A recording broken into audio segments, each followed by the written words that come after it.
13 मार्च 2025 यानी कि होलिका दहन का दिन।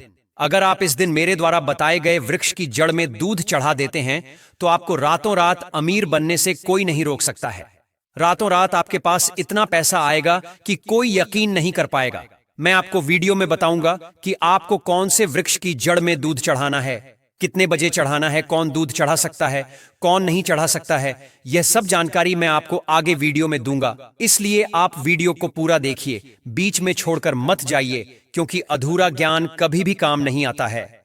ऐसे दिन जो भी उपाय करता है वह कभी भी खाली नहीं जाता है, उसको उसका फल जरूर मिलता है। इसीलिए आप इस दिन का मौका हाथ से मत जाने दीजिए और मेरे द्वारा बताए गए उपाय को करने की कोशिश कीजिए। इसमें आपका कोई नुकसान नहीं होगा, बल्कि आपको फायदा ही होगा। इस दिन लाखों करोड़ों तांत्रिक भी अपने तंत्र क्रियों को अलग अलग प्रकार से सिद्ध करते हैं, क्योंकि इस दिन कर गया उपाय कोई सा भी हो वह कभी भी सफल नहीं होता है, उसका हमें लाभ जरूर होता है। इसीलिए आप यह उपाय जरूर कीजिए। अगर आपने इस वर्ष यह उपाय नहीं किया तो आपको फिर पूरा 1 साल इंतजार करना पड़ेगा, क्योंकि होली का दहन साल में एक बार ही होता है।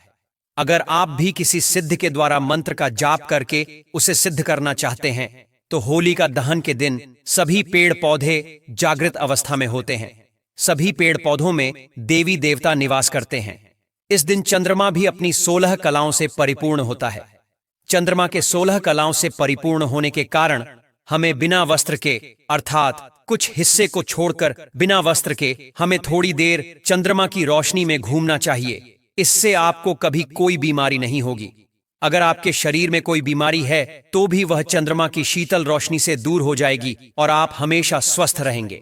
हर पेड़ पौधे का अपना अलग महत्व होता है। जैसे कि पीपल का वृक्ष भगवान विष्णु और माता लक्ष्मी को समर्पित होता है, मदार का वृक्ष गणेश जी को समर्पित होता है।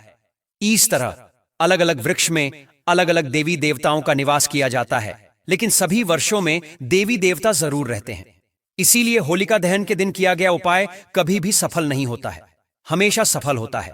अब मैं आगे आपको वह पौधा बताने जा रहा हूं जिसकी जड़ में आपको दूध चढ़ाना है, लेकिन उससे पहले आपसे विनती है कि अगर आप हमारे इस लक्ष्मी दर्शन चैनल पर नए हैं तो सबसे पहले चैनल को सब्सक्राइब कर दीजिए, वीडियो को लाइक कर दीजिए, साथ ही पास वाले बेल आइकन पर भी क्लिक कर दीजिए, जिससे कि आपको नए नए वीडियो का नोटिफिकेशन मिलता रहे। अब हम बात करते हैं उसे पौधे के जड़ की। आपको उसे पौधे की जड़ में कितने बजे दूध डालना है। इस वीडियो में बताई गई छोटी सी जानकारी आपकी किस्मत को चमक कर रख देगी, इसीलिए आप वीडियो को हो सके तो पूरा देखें। और उपाय अगर आपको एक बार में समझ नहीं आए तो आप वीडियो को दोबारा देख सकते हैं, या फिर कहीं पर नोट कर सकते हैं कि आपको कहां क्या कितने बजे करना है, और आपको यह उपाय करते हैं तुरंत उसका परिणाम देखने को मिल जाएगा। मैं आपको 4 पौधों के बारे में बताऊंगा। सबसे पहले हम बात करते हैं नीम के पेड़ की। नीम के पेड़ को देवी दुर्गा के समान माना जाता है। नाम का पेड़ जो होता है वह कई सारे बीमारियों में औषधि के रूप में काम में आता है। अगर हमारे शरीर में कहीं चोट लग गई है या बहुत पुराना घाव है तो इसका पेस्ट लगाने से वह घाव धीरे धीरे भरने लग जाता है। वह थोड़े समय में पूरा ही गायब हो जाता है। इसमें बहुत सारी देवी शक्ति पाई जाती है। जितनी भी देवी शक्तियां होती हैं वह सब नाम के पेड़ में पाई जाती है। अब आपको होलिका दहन के दिन रात्रि 12 बजे के बाद यह उपाय करना है, लेकिन ध्यान रखिए ऐसा नहीं हो कि आप रात को 12 बजे जाने से डरे। आपको डरना बिल्कुल नहीं है। अगर आपको अकेले डर लगता है तो आप किसी को साथ में लेकर जा सकते हैं। आपको रात में 12 बजे के बाद 1 गिलास दूध लेकर जाना है और एक दीपक लेकर जाना है। लेकिन आप नाम का पेड़ जहां सुनसान जगह में हो वहां पर जाइए, जहां कोई आता जाता ना हो, क्योंकि लोग देखकर कुछ भी सोच सकते हैं। अब आपको वहां पर नीचे दिया जलाना है और इसकी जद में वह दूध डाल देना है और हाथ जोड़कर आपको प्रार्थना करनी है कि हे देवी शक्ति, आप मेरी गरीबी को दूर कर दीजिए, मेरी सभी परेशानियों को दूर कर दीजिए, मेरी सारी मनोकामना पूरी कर दीजिए। आपको अपनी मनोकामना कहानी है कि यह मेरे मनोकामना पूरी कर दीजिए, हमारे घर में सुख शांति बनी रहे। इस तरह आपको पूरी श्रद्धा से सच्चे मन से प्रार्थना करनी है और आप नाम के वृक्ष से कहिए कि मैं जिस भी उद्देश्य से आपके जड़ में दूध डालने आया हूं वह मेरा काम पूरा हो जाए। इस तरह आपको प्रार्थना करनी है। इस तरह आपको प्रार्थना करनी है। अब मैं आपको दूसरा पौधा बताता हूं, वह है बेल का पौधा। हमारे पुराणों में बेल के पौधे को माता पार्वती के समान बताया गया है। अर्थात कहा गया है कि इसमें माता पार्वती का निवास होता है। और इसके लिए एक कथा भी कही गई है कि जब माता लक्ष्मी को एक शराबी के कारण बेल का वृक्ष बनना पड़ा, इसी कारण यह कोई साधारण पौधा नहीं है। माता पार्वती और माता लक्ष्मी के समान माना गया है। बेल के पौधे पर ब्रह्मा विष्णु महेश का निवास माना जाता है। बेल की जड़ में ब्रह्मा जी का स्थान है। संसार में जितने भी तीर्थ स्थान हैं, वह सब बेल के पौधे की जड़ में माने जाते हैं। इसके बीच वाले हिस्से में भगवान विष्णु और जो सबसे ऊपर का हिस्सा है उसमें भगवान शंकर का निवास माना जाता है और इसके पत्तों में माता लक्ष्मी माता पार्वती का निवास माना जाता है। अब मैं आपको एक बहुत ही खास जानकारी बता देता हूं कि जब भगवान शंकर ने समुद्र मंथन के दौरान विष पिया था, तब बेल के पत्ते भगवान शंकर को खिलाए गए, क्योंकि भगवान शंकर विष पीने के कारण बहुत ज्यादा परेशानी का अनुभव कर रहे थे। तब सबने सोचा कि इन्हें कौन सही कर सकता है। तब माता पार्वती ने बेल के पत्ते भगवान शंकर को खिलाएं, जिससे उन्हें राहत मिली। इस कारण यह बहुत ही खास पौधा माना जाता है। अगर आप भी होली के दिन अपने परेशानियों से छुटकारा पाना चाहते हैं, अपनी बीमारी से छुटकारा न पाना चाहते हैं, तो शाम को 7 बजे ध्यान रखिए। शाम 7 बजे आपको बेल वृक्ष के पास जाना है और वहां पर एक घी का दिया जलाना है और आपको एक गिलास कच्चा दूध लेकर जाना है और उसकी जड़ में कच्चा दूध डाल देना है। आपको गाय का दूध ही लेकर जाना है। ऐसा नहीं कि आप भैंस का या फिर जो भी दोस्त मिलेगा लेकर चले गए। एकदम ताजा गाय का दूध ही लेकर जाना है। पैकेट का दूध बिल्कुल भी मत लेकर जाइए। आपको एकदम ताजा दूध ही लेकर जाना है। और घी का दिया जलाने के लिए भी शुद्ध देसी घी लेकर जाना है। आपको घी का दिया जलाने के बाद उसकी जड़ में दूध डाल देना है और फिर हाथ जोड़कर आपको प्रार्थना करनी है कि आपके सभी मनोकामना पूरी हो और आपकी जो दरिद्रता है वह हमेशा के लिए दूर हो जाए। आपके धन के भंडार कभी खाली ना हो। आप हमेशा भौतिक सुख सुविधा संपन्न हो।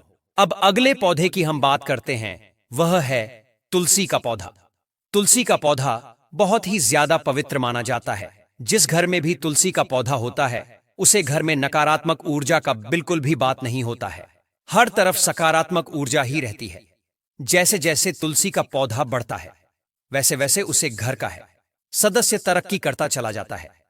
इसीलिए इस खास दिन, होली के दिन, अगर आप तुलसी के पौधे में कच्चा दूध चढ़ा देते हैं, तो फिर आपको सभी तीर्थ करने के बराबर पुण्य प्राप्त होगा। आपको सबसे पहले एक नारियल लेना है और तुलसी माता के साथ परिक्रमा करनी है। फिर वह नारियल तुलसी माता को अर्पित कर दीजिए। फिर एक घी का दिया जलाइए और उसके बाद आपको एक गिलास कच्चा दूध उसके जड़ में अर्पित करना है।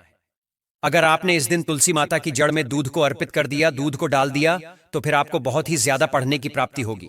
आपके सारे पाप दूर हो जाएंगे, आपके सभी मनोकामना पूरी हो जाएगी। अब आप हाथ जोड़कर वहीं बैठ जाएं और अपनी मनोकामना कहीं अपनी सारी परेशानियों का दे। आप देखेंगे कुछ दिन में आपकी सारी परेशानियां दूर हो जाएंगी और आपकी जो भी मनोकामना थी वह पूरी हो जाएगी। अब लास्ट पौधा मैं आपको बताता हूं, वह है मदार का पौधा। मदार का पौधा शनि से संबंधित माना जाता है। इस पर शनिदेव का वास माना जाता है। कुबेर महाराज का भी इस पर वास मनाया जाता है। इसीलिए अगर आप इस दिन इसकी जड़ में दूध चढ़ा देते हैं, तो फिर कुबेर यानी कि आपका धन के भंडार कभी खाली नहीं होंगे और संसार में जितनी भी देवी शक्तियां होती हैं वह सभी इसमें निवास करती है। खासकर जो सफेद रंग के मदार का वृक्ष होता है, उसे पर सभी देवी देवताओं का निवास माना जाता है। साक्षात गणेश जी वहां पर होली के दिन निवास करते हैं। इसीलिए आपको होली के दिन रात को 8 बजे से पूर्व यानी कि सूर्यास्त होते ही आपको सफेद मदार के पौधे में कच्चा दूध डालना है और अपने मनोकामना को बोलते हुए प्रार्थना करनी है कि जल्दी से आपकी मनोकामना पूरी हो जाए। और अपनी मनोकामना बोलते हुए ही आपको वहां पर कच्चा दूध डालना है। आप देखेंगे कि आपकी सारी परेशानियां दूर हो गईं और जो भी आपकी मनोकामना थी वह पूरी हो गई। जो आपका गुप्त धन है, आपको उसका पता भी नहीं है, वह भी आपको कहीं ना कहीं से प्राप्त हो जाएगा। इसीलिए आप ऐसा मौका हाथ से मत जाने दीजिए, क्योंकि यह मौका बार बार नहीं मिलता है, साल में एक बार आता है। फिर आपके पूरे 1 साल इसका इंतजार करना पड़ेगा। लेकिन आपको यह सब उपाय करने में कुछ सावधानियां रखनी होगी, कुछ बातों का खास ध्यान रखना होगा। यह सब उपाय सिर्फ पुरुष ही कर सकते हैं, महिलाओं को यह उपाय नहीं करने हैं। और आप जो भी उपाय करें पूरी श्रद्धा से, वह सच्चे मन से कीजिए। वह उपाय जरूर सफल होगा, आपको उसमें कामयाबी मिलेगी, आपकी हर मनोकामना पूरी होगी, सारी समस्या, दुख, कष्ट, पाप सब दूर हो जाएंगे। इस तरह मैंने आपको इस वीडियो में जो भी 4 पेड़ पौधे बताए हैं, हम में से आप किसी भी एक पेड़ का उपाय जरूर कीजिए, और फिर भी कुछ समझ नहीं आया हो तो आप मुझे कमेंट बॉक्स में कमेंट करके पूछ सकते हैं, या फिर वीडियो को एक बार फिर से देखकर अच्छे से समझकर ही आपको उपाय करना है। कौन से पेड़ का उपाय कितने बजे करना है, यह सब बातें आपको ध्यान में रखनी है। आप वीडियो देखते समय यह सब कहीं नोट भी कर सकते हैं। इसीलिए यह 13 मार्च 2025 को जो होलिका दहन होने जा रहा है, इतने खास मौके को आप अपने हाथ से मत जाने दीजिए। आशा करता हूं आपको मेरी वीडियो पसंद आई होगी, और मेरा नए नए उपाय बताने का मकसद ही यही रहता है कि आपकी जो रोजमर्रा की समस्याएं हैं वह दूर हो सके और आपकी सभी मनोकामनाएं पूरी हो सके। एक बार फिर से आपसे विनती है कि अगर आप हमारे इस लक्ष्मी दर्शन चैनल पर नए हैं तो सबसे पहले चैनल को सब्सक्राइब कर दीजिए, वीडियो को लाइक कर दीजिए, साथ ही पास वाले बेल आइकन पर भी क्लिक कर दीजिए, जिससे कि आपको हमारे नए नए वीडियो का नोटिफिकेशन मिलता रहे। और अगर आप सच में माता लक्ष्मी की कृपा प्राप्त करना चाहते हैं तो पूरे सच्चे मन से कमेंट बॉक्स में जय मां लक्ष्मी जरूर लिखिए। धन्यवाद।